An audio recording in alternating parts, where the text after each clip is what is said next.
Initially, you can continue to go to temple where at least your mind gets a little with inward looking or so. See, even going to a temple, suppose you are fond of some god in the temple, you go there, you pray. Finally, in the peak level, when the mind goes to the peak level of prayer, what happens to you? Don't you close your eyes? So the temple you went to see the god, the murti, the idol there. But when you are really having the devotion or the prayer, you have closed your eyes. So where are you looking for the Lord? It is not within you. You could have done it staying at home also. But why did you go to the temple? I am not saying that you should not go to the temple. Why did you go? Because this is a situation which made you inward looking. At home you will not have the facility or the time or the attention to do it, because household things are surrounding you. When you can think of the God remaining at home, temple going is no more necessary at all. God himself will tell. Any religion is not said that God is all pervading, is omnipresent, omniscient and omnipotent. Is it not? Now, if it is omnipresent, that means what? He is within us also, everywhere. He cannot move from anywhere to a presence which is everywhere there. Can it move? The space, everywhere it is there. It cannot move anywhere. Is it not? It is present everywhere.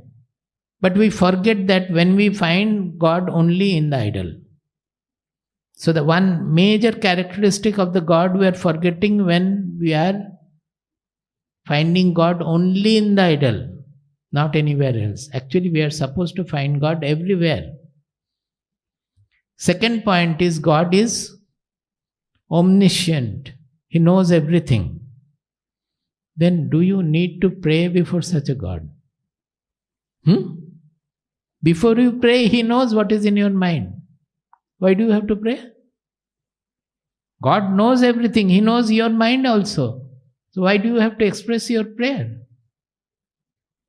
If you have to express, it is for you only, not for the God. God knows what is in your mind. Not only that, God knows also whether the prayer has to be sanctioned or not. If all the prayers were sanctioned, then we would have been in great danger. Is it not? If all the prayers we have in our mind, if it is readily sanctioned always, what will happen to us? Most of the prayers are wrong prayers. Very few are. So God knows that He doesn't fulfill all our prayers.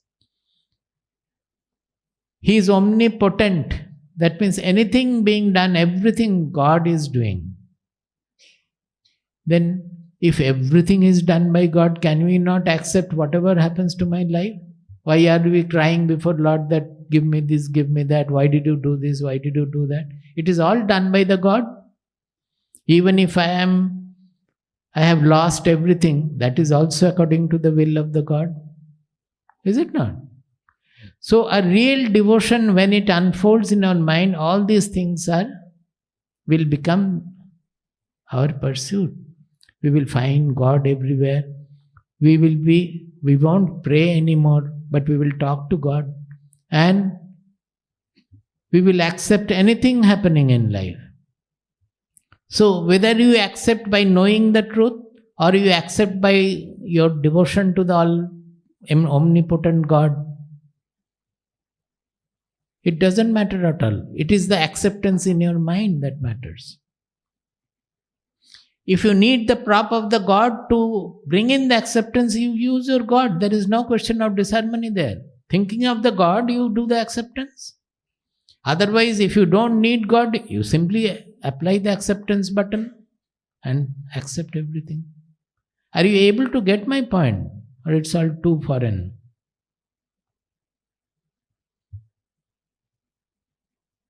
So the direct method is to, all those things you can do directly. But it's not necessary. You can have a God as your prop and generate all those feelings in your mind.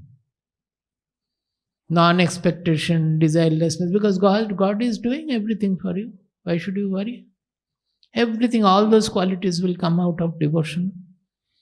So when the devotion takes real shape, then all these qualities will adorn our character, our being. There is no disharmony even if you go to the temple, but you will not have the need to go to the temple when you are always with God. We need to go to the temple initially because otherwise our mind will be surrounded with the worldly things. So we need to meditate because we are not happy with the world. Achha, what is the ultimate aim of meditation? Most of the cases, tell me. Is it not making the mind thoughtless? That is becoming zero. So for that thoughtless mind, you are so eager to have a thoughtless mind. Does it not mean that the thoughts are very problematic to you? Throughout the day, you are troubled by the thoughts. That is why you are looking for thoughtlessness. Zero position.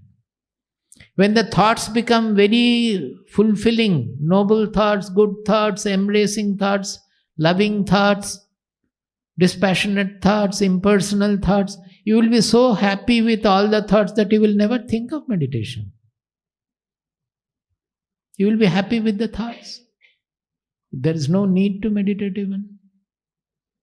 So everywhere there is no disharmony. If we keep to the essentials, everything will be balanced. There is no external artificial balance to be kept that one day I will go to the temple and one day I will read Bhagavad Gita and one day I will speak about this or talk about this. Nothing like that.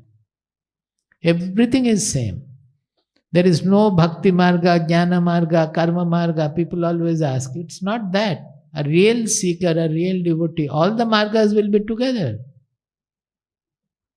He will have devotion, he will have knowledge, he will be working with the proper attitude in any performance. There is no contradiction at all, anywhere, or disharmony.